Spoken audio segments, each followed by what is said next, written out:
Bismillahirrahmanirrahim. Assalamualaikum warahmatullahi wabarakatuh. Alhamdulillahi rabbil alamin. Wassalatu wassalamu ala asyrafil anbiya'i wal mursalin Nabiyyina Muhammadin wa ala alihi wa sahbihi ajma'in. Ashhadu an la ilaha illallah wahdahu la syarika lah. Wa ashhadu anna Muhammadan abduhu wa rasuluh. Allahumma la ilma lana illa ma 'allamtana innaka antal alimul hakim.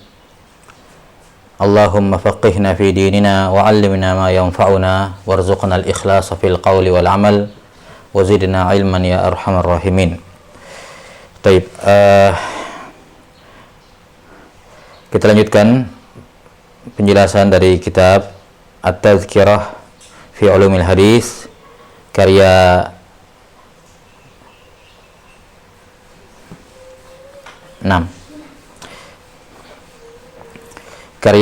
Al-Imam Al-Hafidh Umar ibn Ali ibn Al-Mulaqqin rahimahullahu ta'ala, al-mutawaffa sanah ba'da 800. Baik, tolong yang ada mic-nya di nonaktifkan itu mic-nya. Siapa yang aktif mic-nya itu? Furkan, tolong mic-nya dimatikan.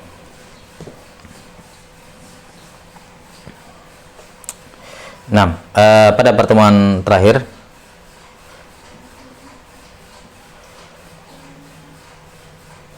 kita sudah membacakan muqaddimah yang disebutkan oleh Ibn Al-Mulaqqin rahimahullahu ta'ala, yang menjadi gambaran umum tentang isi dari kitab beliau At-Tadhkirah fi Ulumil Hadis ini.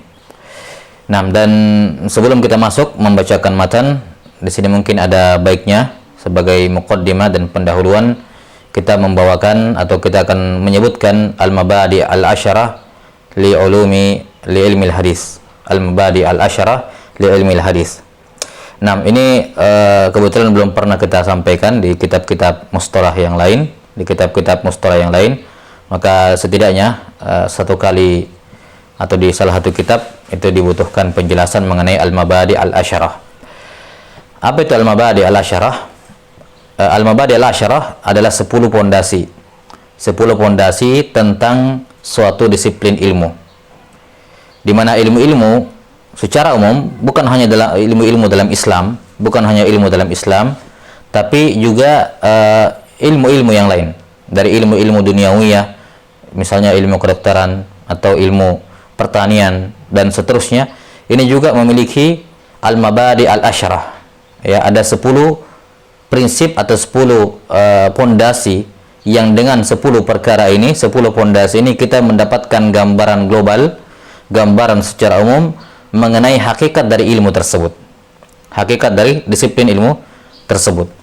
Nah, dan setiap disiplin ilmu dalam ilmu-ilmu syariat, baik itu ilmu nahwu, ilmu tafsir, ilmu fiqih, usulul fiqih, ini semuanya memiliki al-mabadi al-asyarah, ya, 10 pondasi yang dengannya kita bisa mendapatkan gambaran umum mengenai apa hakikat dari disiplin ilmu tersebut. Kalau dalam pembahasan filsafat ilmunya, bahwa semua ilmu pengetahuan itu ada ada jenis pengetahuan, ya, ada 3 cara untuk mengetahui hakikat suatu ilmu. Ada ontologinya, kemudian ada yang kedua epistemologi, dan yang ketiga aksiologi. Nah, setiap ilmu pengetahuan untuk mendapatkan gambaran, ya, tentang hakikat suatu disiplin ilmu, maka kita harus membahas ilmu tersebut dari 3 sudut pandang ini, dari ontologinya, epistemologinya, sama aksiologinya. Ini bahasa filsafat ilmunya. Nah, dalam Islam, ya, ini dikenal dalam ilmu-ilmu syariat ini dikenal, ya, dengan nama al-mabadi al-asyarah, ya, al-mabadi al-asyarah, yakni 10 perkara, 10 landasan pada setiap disiplin ilmu yang dengannya kita bisa mengetahui hakikat dari ilmu tersebut, gambarannya apa, manfaatnya apa, value-nya, ya, nilai dari ilmu tersebut apa, dan seterusnya. Dan ini perkara yang penting untuk diketahui oleh setiap penuntut ilmu sebelum mempelajari disiplin ilmu tertentu. Nah, maka di sini secara ringkas ada 10 mabadi al-ilm, mabadi'ul ilm. Ya, mabadi li ilmil mustalah, ada 10. Dan al-mabadi al-asyara ini disebutkan oleh sebagian ulama dalam 3 bait syair. Dalam 3 bait syair. Nah, ada beberapa perbedaan pada lafadznya, tapi secara umum maknanya sama. Ya, mereka mengatakan dalam penyebutan 10 al-mabadi al-asyara ini, inna mabadi likulli fannin, dalam sebagian riwayat bait ini, inna mabadi kulli ilmin asyarah, inna mabadi kulli ilmin asyarah. Ya, dalam riwayat yang lain, inna mabadi likulli fannin asyarah, gitu ya. Nah, inna mabadi'a kulli ilmin asyarah, al-hadd wal mawdu'u thumma as-samarah, wa nisbatun wa fadluhu wal wadi', alismu listimdadu wa hukm, alismu listimdadu hukmu syari', masailun fal ba'du wal ba'du bil ba'di iktafa, wa man dara jami'a hadza syarafa, wa man dara jami'a hadza syarafa. Ya, ini 3 bait syair menghimpun 10 mabadi' asyarah untuk sebuah disiplin ilmu. Dikatakan inna mabadi'a kulli ilmin asyarah. Sesungguhnya mabadi, ya, mabadi, landasan, pondasi setiap ilmu ada 10. Ilmu apa saja? Yang pertama, al-haddu wal mawdu'u thumma samarah. Al-hadd, definisinya apa? Al-haddu wal mawdu', temanya apa? Pembahasannya. Tema pembahasannya apa? Thumma samarah, kemudian apa buah mempelajari ilmu tersebut? Apa manfaatnya mempelajari ilmu tersebut? Kemudian wa nisbatun wa fadluhu wal wadi. Ya, kemudian yang keempat, nisbah. Ya. Nisbat yakni korelasi atau hubungan antara ilmu ini dengan ilmu-ilmu yang lain. Dia apa nasabnya? Kalau manusia kan nasabnya ke bapaknya. Nah, ilmu ini nasabnya kemana? Hubungannya dengan ilmu-ilmu yang lain. Ya, wa nisbatun wa fadluhu, yang kelima keutamaannya. Yang kelima keutamaannya. Wal wadi, yang keenam peletaknya. Siapa yang pertama kali meletakkan disiplin ilmu tersebut? 6. Alismu listimdadu hukmu syari'. Kemudian yang ketujuh, alism. Ya, yakni apa nama untuk ilmu tersebut? Dinamakan apa? Apa lakob, ya gitu ya? Apa lakob bagi ilmu tersebut? Alistimdad, referensinya. Dari mana referensi ilmu ini? Dari mana teori-teorinya diambil? Dari mana pembahasan-pembahasannya diambil? Kemudian yang ke-9, hukmu syari'. Apa hukum syariat mempelajarinya? Apa hukum syariat mempelajarinya? Kemudian yang terakhir, masailu. Apa saja masalah, poin-poin pembahasannya? Apa saja poin-poin pembahasan dalam ilmu tersebut? Masailun wal ba'du bil ba'di iktafa. Sebagian ulama ada yang ketika menyebutkan, menjelaskan suatu ilmu hanya menyebutkan sebagian saja. Hanya sebagian dari 10 ini. Wa man darul jami'a hadza syarafa, dan siapa yang mengetahui semuanya, ya, maka dia memperoleh asyaraf, kemuliaan. Ya, inna mabadi'a kulli ilmin asyarah, al-haddu wal mawdu'u thumma as-samarah, wa nisbatun wa fadluhu wal wadi', wa nisbatun wa fadluhu wal wadi', ya, wa nisbatun wa fadluhu wal wadi', alismu listimdadu hukmu syari', masailun wal ba'du bil ba'di iktafa, wa man darul jami'a hadza syarafa. Nah, ini 10 poin, 10 mabadi, ya, yang berkenaan yang butuh diketahui oleh setiap pembelajar dalam mempelajari disiplin ilmu apapun, likulli ilmin. Maka sebelum belajar ilmu nahwu ada baiknya mengetahui mabadi al-asyar dari ilmu nahwu, ya, yang disebutkan oleh Muhammad Muhyiddin rahimahullah di awal Tuhfatus Saniyah. Usul fikih juga demikian, tafsir juga demikian, ya, tajwid juga demikian. Semua ilmu memiliki mabadi al-asyar ini untuk mengetahui hakikat dari ilmu tersebut. Hakikat dari ilmu tersebut, bagaimana surahnya, ya, untuk tasawur, memiliki gambaran global tentang ilmu tersebut untuk memudahkan seorang, ya, dalam mempelajarinya. Baik, kita lihat yang pertama. Kata penyair, inna, kata ulama yang menyusun bait syair ini, saya lupa siapa yang menyusunnya, masyhur ini, cuma saya lupa. Inna mabadi'a kulli ilmin asyarah, bahwa mabadi, pondasi setiap ilmu ada 10. Yang pertama al-haddu, definisi. Apa definisi? Maka demikian pula ilmu al-hadis, ilmu mustalahul hadis. Ilmu mustalahul hadis untuk mengetahuinya dibutuhkan untuk mengetahui 10 perkara ini. 10 pondasi ini ya untuk bisa mendapatkan gambaran global tentang ilmu al-hadis. Nah, perlu diketahui dan ini sudah pernah kita sebutkan bahwa ilmu al-hadis indal ulama yang qasimu ila qismain. Ini sebelum kita masuk ke dalam mabadi al-asyarah. Ya. Ilmu al-hadis secara umum terbagi menjadi 2, ada ilmu al-hadis riwayah dan ilmu al-hadis dirayah. Ada ilmu al-hadis riwayatan dan ada ilmu al-hadis dirayatan. Nah, yang dibahas atau yang menjadi pembahasan buku-buku mustalahul hadis ya, mulai dari yang dasar sampai mutawwalat, ini adalah ilmu hadis dirayah. Ilmu hadis dirayah. Adapun ilmu hadis riwayah ini tidak dibahas dalam mustalahul hadis. Tidak dibahas dalam mustalahul hadis. Ya, kecuali mungkin dalam bentuk percontohan dan seterusnya. Ya, disebutkan contoh-contoh hadis ini, contoh hadis ini, ya. Namun secara umum ilmu riwayah itu tidak itu berbeda, betul-betul berbeda dengan ilmu dirayah. Dan masing-masing dari 2 jenis ilmu ini memiliki mabadi'ul asyarah. Ilmu riwayah punya al-mabadi'ul asyarah, ilmu dirayah juga, ilmu hadis dirayatan juga punya al-mabadi' al-asyarah. Nah, karena kita mempelajari ilmu mustalahul hadis, maka kita fokuskan dulu ke ilmu dirayah, ilmu hadis dirayatan, ya. Jadi al-mustalahul hadis dengan semua penamaannya sebagaimana akan datang, ini adalah ilmu hadis dirayah. Ilmu hadis dirayah. Adapun ilmu hadis riwayah, dia memiliki pembahasan atau memiliki al-mabadi wal asyar tersendiri. Insyaallah nanti kalau ada waktu kita akan jelaskan. Yang jelas, disiplin ilmu mustalahul hadis itu adalah ilmu hadis dirayah. Nah, sekarang apa al-mabadi wal asyarah dari ilmu mustalahul hadis? Yang pertama adalah al-had, definisi. Definisi. Mustalahul hadis terbagi menjadi 2. Berasal dari 2 kata, mustalah dan al-hadis. Mustalah dan al-hadis. Di mana ilmu mustalahul hadis ini untuk mengetahui definisinya itu bisa langsung kita mengetahui dari sisi tarkibnya. Dari sisi apa? Tarkibnya. Nah, karena ini sudah menjadi satu bahagian, satu paket ya penamaan mustalahul hadis. Justru kalau ditakrif secara terpisah jadi kurang jelas mananya. Apa artinya mustalah, apa artinya hadis. Ya, kan begitu. Beda dengan usul fikih. Usul dengan fikih, ya, para ulama mendefinisikan usul fikih dengan kata usul dulu, kemudian fikih tersendiri, kemudian digabung jadi usul fikih. Ya, ini salah satu metode dalam mentakrif laqab atau nama disiplin ilmu yang terdiri dari 2 kata. Adapun mustalahul hadis tidak dibutuhkan seperti itu.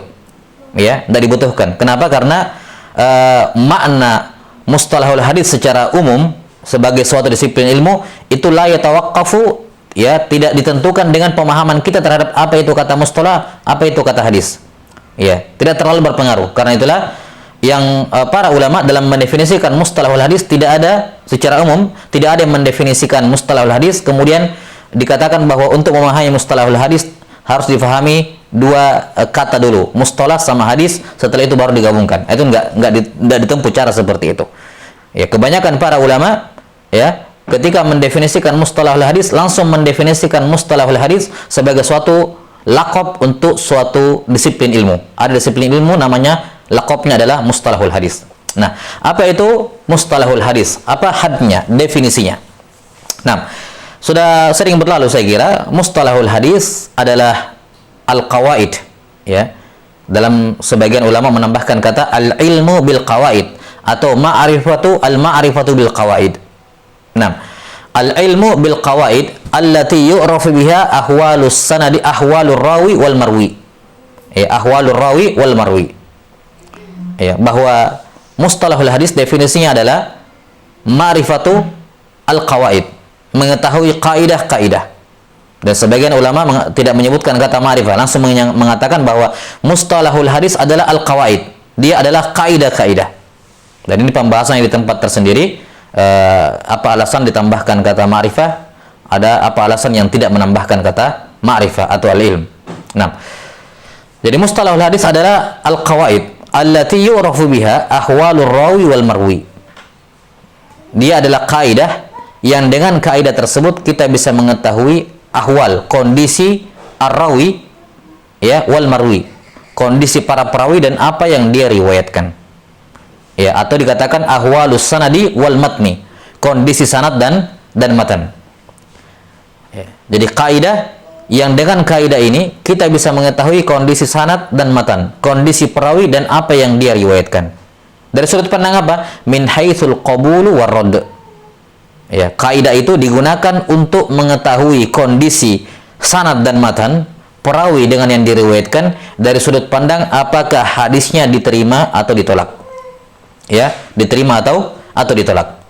Wa ma yatba'u dzalik, dan pembahasan-pembahasan lain yang berkenaan dengannya. Ya, pembahasan-pembahasan lain yang berkenaan dengannya. Misalnya dalam apa namanya? Ulu wan nuzul, ya, kemudian dari sudut pandang apa namanya? Masalan kaifiatur riwayat wa dhabtur riwayat, ya, bagaimana kaifiyat at-tahammul wal ada, ya, bagaimana jarah wa ta'dil pada perawi. Ini semua merupakan masalah yang dibahas dalam ilmu mustalahul hadis. Walaupun intinya adalah al-qawaid allati yu'rafu biha ahwalu ar-rawi wal marwi atau ahwalu sanadi wal matni min haitsul qabul war rad. Ini intinya. Yang dengan ilmu ini kita bisa mengetahui itu riwayat bisa diterima atau ditolak. Ya, bisa diterima atau ditolak. Namun pembahasan mustalahul hadis tidak semata-mata hanya berputar pada masalah kawaid yang berkenaan dengan diterima atau ditolaknya, tapi juga ada masalah-masalah lain yang tidak kalah pentingnya, namun dia bisa dianggap sebagai pembahasan tambahan karena intinya adalah untuk bisa membedakan mana makbul dan mardud. Makanya dikatakan min haitsul qabul war radd wa ma yatba'u dzalik, dan pembahasan-pembahasan lain atau sudut pandang lain yang mengikutinya, yang mengikuti masalah ini, seperti apakah hadisnya itu apa namanya al-ulu wan nuzul masalan, ataukah hadisnya tersebut bagaimana kaifiyah apa namanya siyagul ada, bagaimana tahammul dan ada dari setiap perawi, apakah sanadnya bersambung atau tidak, ya, apakah sanadnya bersambung atau tidak. Kalau dia bersambung dia pakai lafaz apa, pakai haddatsana akhbar atau sami itu. 6. Kemudian bagaimana kondisi perawi-perawinya dari sisi jarah wa ta'dilnya, bagaimana orangnya, bagaimana derajatnya dan seterusnya. Ini adalah pembahasan umum yang akan dibahas dalam ilmu mustalahul hadis.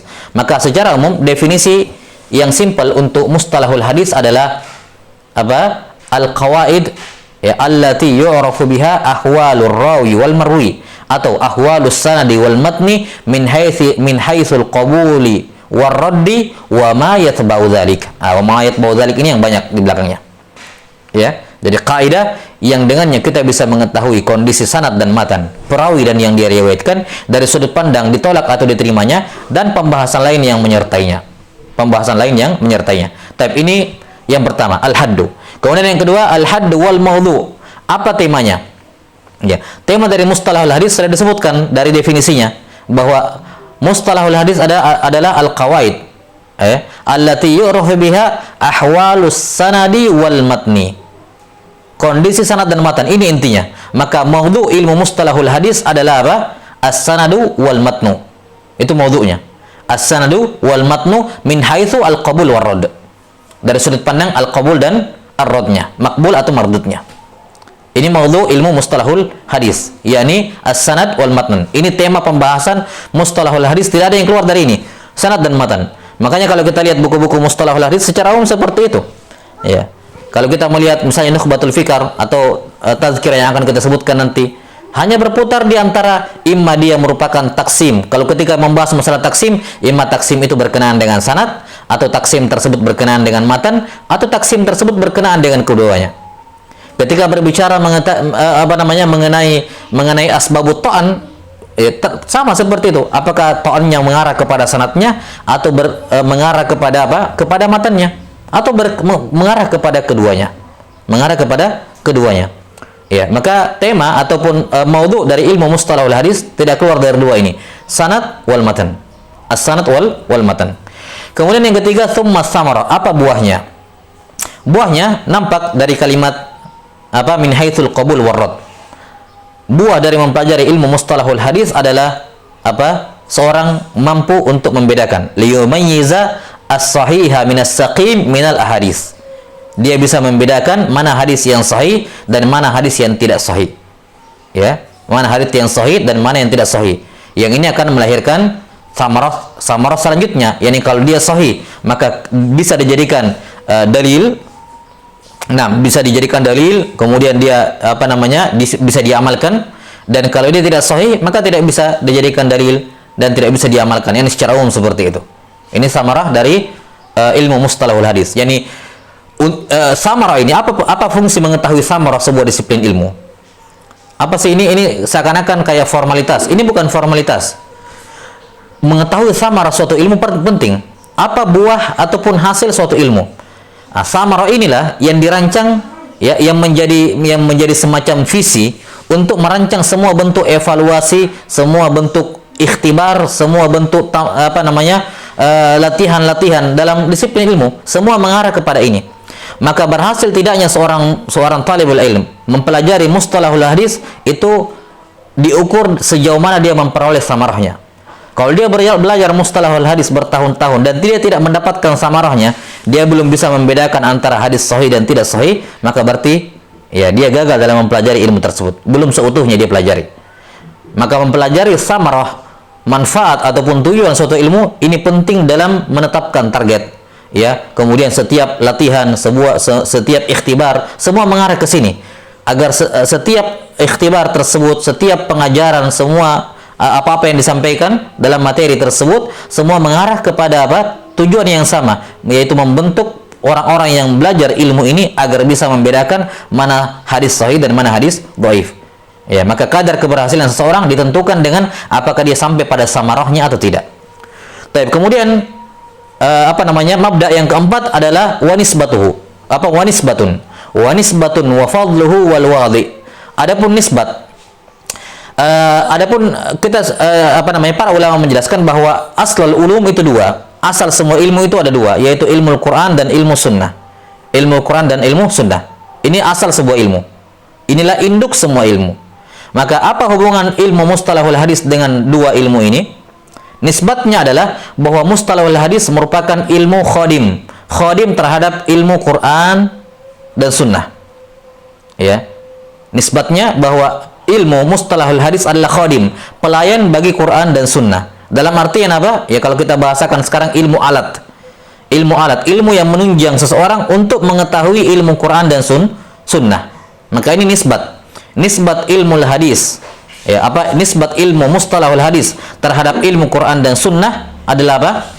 Ya, dia adalah khadim atau ilmu alat terhadap dalam memahami ilmu Quran dan as-sunnah. Nah, maka dia nisbatnya ilmu mustalahul hadis ini nisbatnya kembali kepada ulum syariah. Kembali kepada ulum syariah. Ini nisbatnya. Jadi dia bahagian dari ilmu-ilmu syariat. Sama kalau kita bilang penyakit dalam, ilmu penyakit dalam, dia nisbatnya kemana? Dia nisbatnya ke ilmu-ilmu kedokteran. Ilmu nahu itu nisbatnya kemana? Nisbatnya ke ulumul arabiyah, bahagian dari ilmu-ilmu bahasa Arab. Maka ilmu mustalahul hadis itu nisbatnya adalah kepada ulumus syariah. Nisbatnya kepada ulumus syariah. Dan antara disiplin ilmu mustalahul hadis dengan disiplin ilmu yang lain itu nisbatnya mutabayin dan mutafariq. Mutabayin artinya terpisah, tidak mutadakhil, tidak bercampur dengan disiplin ilmu yang lain. Mustalah sendiri, usul fikih sendiri, tafsir sendiri. Ini sudah berdiri sendiri. Jelas ya? Dan ini berdirinya suatu disiplin ilmu menjadi istiqlal, ya, berdiri sendiri. Ini tentunya punya fase, ya, punya tarikh tersendiri yang bukan di sini penjabarannya. Baik. Maka kita katakan nisbat mustalahul hadis, nisbatnya adalah salah satu dari ulumus syariah, dan dia mutabayin, berbeda dengan ulumus syariah yang lain. Jadi ulumus syariah punya beberapa, kalau kita katakan anak-anaknya lah, ya, anak-anaknya, dan masing-masing dari anak-anak ini, disiplin ilmu ini berdiri sendiri, ya, berdiri sendiri, yang mana semua dari ilmu-ilmu ini nisbatnya kepada ulumus syariah. Taib, ini nisbatuhu. Berikutnya wafadluhu. Apa keutamaan mempelajari mustalahul hadis? 6. Fadluhu di sini ini bisa kita ketahui melalui samarah. Al-fadlu berbeda dengan as-samarah. Kalau as-samarah dia lebih sifatnya ke buah yang sifatnya kita lihat dengan panca indera. Kita lihat dengan panca indera, dengan his. Sementara fadluhu, keutamaannya itu lebih konotasinya kepada pahala-pahala, keutamaan-keutamaan syariat yang sifatnya pahala, tidak kelihatan, ya. Yani yang sifatnya maknawi. Ya. Keutamaan mempelajari ilmu mustalahul hadis tentunya, ya, kita bisa lihat bagaimana buahnya bisa membedakan hadis sahih dan dhaif. Itu samarahnya. Maka fadluhu, keutamaannya pertama tentunya mengenal, mengetahui, ya, hadis-hadis, sabda-sabda Rasulullah sallallahu alaihi wasallam, perbuatan-perbuatan beliau, takrirat beliau, sifat-sifat beliau. Dan ini merupakan salah satu tujuan, ya, terpenting seorang muslim, ya, sebagai tahqiq dari syahadah anna Muhammadar Rasulullah. Anna Muhammadar Rasulullah. Kemudian di antara fadilah yang lain bahwa ilmu mustalahul hadis ini tidak hanya berkenaan dengan membedakan mana hadis nabawi yang sahih dan mana yang tidak sahih, tapi juga mencakup di dalamnya asar dari sahabat, hadis mauquf dan maqtu, mana yang sahih dan yang mana yang ghairi sahih. Bahkan riwayat-riwayat dari para sahabat bukan hanya berkenaan dengan hadis nabawi, tapi termasuk dari tafsir-tafsir Al-Qur'anul Karim, tafsir Qur'anul Karim, ya. Tafsir Qur'anul Karim juga dibutuhkan pemeriksaan apakah dia sahih atau ghairu sahih untuk bisa dijadikan beristidlal dalam tafsir.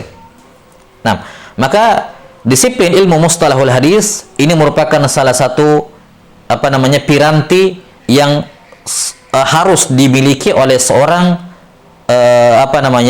seorang mujtahid, ya. Dia harus bisa membedakan mana yang sahih dan mana yang tidak sahih. Nah, ini fadlih, dan tentunya keutamaan mempelajari ilmu-ilmu syariat. Saya kira itu jelas, ya, pahala-pahala orang yang mempelajari ilmu agama dan seterusnya itu semua masuk dalam kategori fadluhu. Taib. Kemudian yang keenam, wal wadi. Siapa peletak pertama dari ilmu mustalahul hadis? Yang masyhur sudah kita sebutkan juga, al-masyhur peletaknya adalah Al-Qadhi Abu Muhammad Ar-Ramah-Hurmuzi rahimahullahu taala dengan kitab beliau Al-Muhadditsul Fasil Bainar Rawi wal Wa'i. Beliau yang disebutkan dalam buku-buku mustalahul hadis, ya, sebagai orang pertama yang mengarang kitab, ya, yang berisi qawaid mustalahul hadis, qawaid dalam ilmu hadis, ya, yang sudah berdiri sendiri, belum bercampur dengan disiplin ilmu yang lain. Ya, yang sudah berdiri sendiri dan sudah tidak bercampur, dengan disiplin ilmu yang lain. Kalau kita berbicara mengenai ilmu hadis, teori-teori atau qawaid dalam ilmu hadis, ya, sebelum Ar-Ramah-Hurmuzi sudah ada tentunya, ya, sudah ada Al-Bukhari dalam Sahih Bukhari, Imam Muslim dalam Muqaddimah Sahih Muslim, At-Tirmidzi di akhir Jami' Ilalus Shaghir, di akhir Jami' At-Tirmidzi, ya, kemudian Asy-Syafi'i dalam Kitabur Risalah, semua ada pembahasan mustalahul hadis di dalamnya, namun masih bercampur dengan ilmu-ilmu yang lain. Tatkala Ar-Ramah-Hurmuzi rahimahullah adalah orang yang pertama kali menulis kitab mustalahul hadis, qawaid dalam ilmu hadis, istiqlalan, terpisah dari disiplin ilmu yang lain, maka beliau dianggap sebagai al-wadi, yang pertama kali meletakkannya. Tapi kemudian berikutnya al-ism. Apa nama-namanya? Apa nama ilmu mustalahul hadis ini? Apa laqabnya? Laqabnya selain dinamakan mustalahul hadis, juga dikatakan ilmu hadis. Ilmu hadis walaupun ada dua, ilmu hadis riwayatan sama diroyah, tapi ketika para ulama mengitlakkan ilmu hadis, maka yang mereka maksudkan adalah diroyah, bukan riwayah. Jelas, ya? Walaupun ilmu hadis asalnya ketika diitlakkan dia ilmu hadis itu ada dua, ilmu hadis riwayah dengan diroyah, tapi ketika dia diitlakkan, maka yang dimaksud dengannya adalah ilmu diroyah, ilmu mustalahul hadis. Maka diantara asma ataupun alqab dari ilmu ini, yang pertama mustalahul hadis, dikatakan juga ilmu riwayah, dikatakan juga ilmu usulir riwayah, dikatakan juga ilmu ilmu hadis diroyatan, ilmu hadis diroyatan. 6. Dikatakan juga ilmu diroyah, ilmu hadis diroyah. 6. Ini penamaan-penamaan yang masyhur di kalangan para ulama, yang mana alqab ini, asma ini, nama-nama ini semua merujuk kepada satu musamma yang sama, yaitu suatu ilmu yang berisi qawaid yang dengannya kita bisa membedakan, mengetahui mana yang sahih dan mana yang saqim, mana yang makbul dan mana yang mardud. Kemudian berikutnya al-istimdad, referensinya. Dari mana referensi ilmu-ilmu ini, ilmu mustalahul hadis? Para ulama menjelaskan bahwa referensinya adalah dari kalam para imam mutaqaddimin, ya. Referensinya adalah dari ucapan, kalimat, ya, fatwa para ulama al-mutaqaddimin, baik yang sifatnya kitab yang berdiri sendiri, ataukah dari kutipan-kutipan ucapan yang tersebar di berbagai macam buku kemudian dihimpun jadi satu. Misalnya di antara referensi mustalahul hadis kayak tadi Muqaddimah Sahih Muslim, ya, atau sebelumnya Ar-Risalah Asy-Syafi'i rahimahullahu taala, atau dalam buku-buku jarh wa ta'dil, buku-buku jarh wa ta'dil karya Abu Hatim Ar-Razi, ya, Ibnu Abi Hatim Ar-Razi. 6. Di situ ada kutipan dari bapaknya, dari Abu Zur'ah, Tarikh Al-Kabirnya Al-Bukhari, ya, Tarikh Al-Kabirnya Al-Bukhari, Kitab Ad-Du'afa, Kitab Istiqat dari para ulama, ya. Ini semua kitab-kitab kitab-kitab yang berbicara tentang hadis sahih dan hadis dhaif, tapi masih bercampur dengan disiplin ilmu yang lain. Namun di sela-sela itu ada ucapan-ucapan para ulama.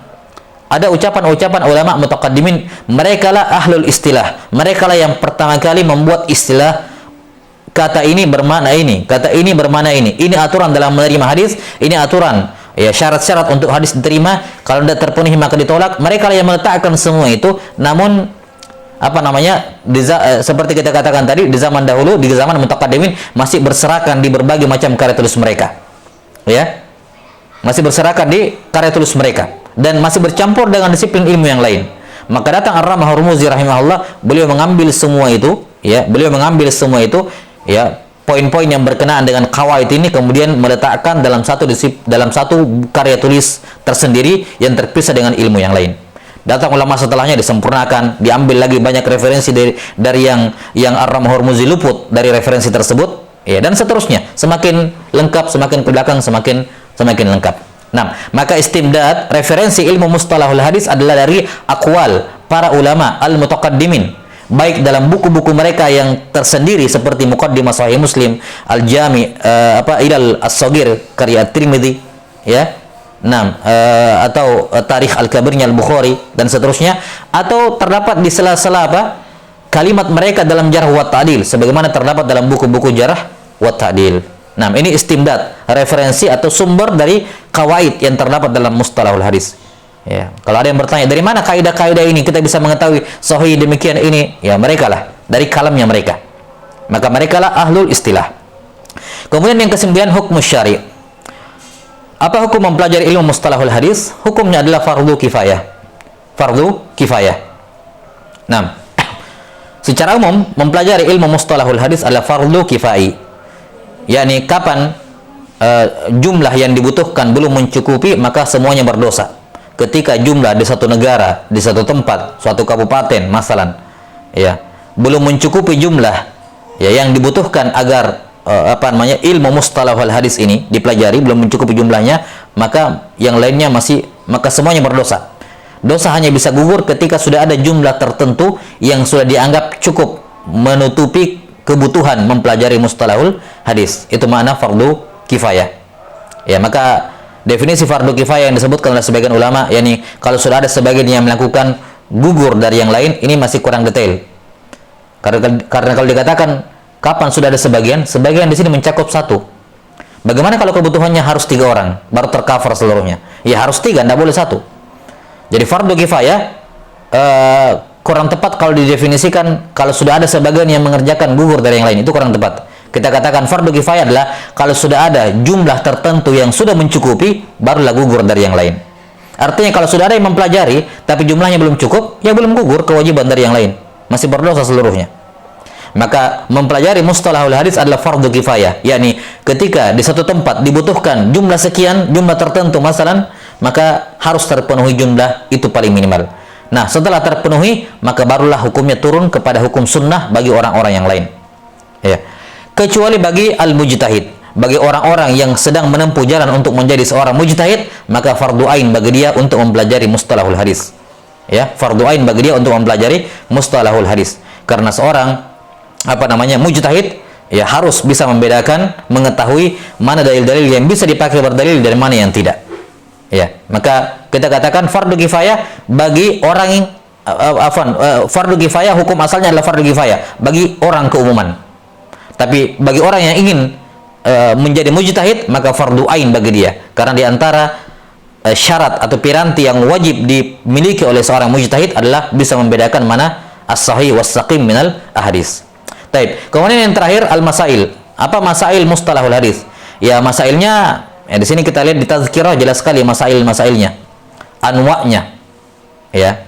Mulai dari taksimul hadis, ya, min haitsul qabu min haits apa namanya? Usulihi ilaina bi i'tibar usulihi ilaina, taksimul hadis bi i'tibar qabul warad, taksimul hadis bi apa bi i'tibar man nusiba ilaihil kalam, pembahasan mengenai siyagul ada, pembahasan mengenai al-jarh wa ta'dil, atau sebelumnya berkenaan dengan asbab asbab raddil hadis, ya. Ini semua masailnya.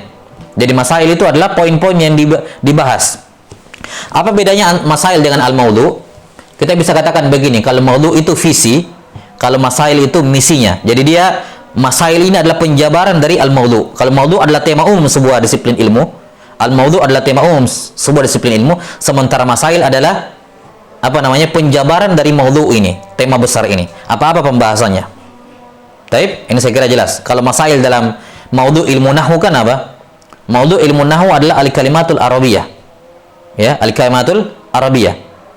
Apa masailnya? Ya, masailnya ta'riful kalam, al-i'rab, ma'rifatu alamatil i'rab, dan seterusnya. Ya. Sampai apa namanya?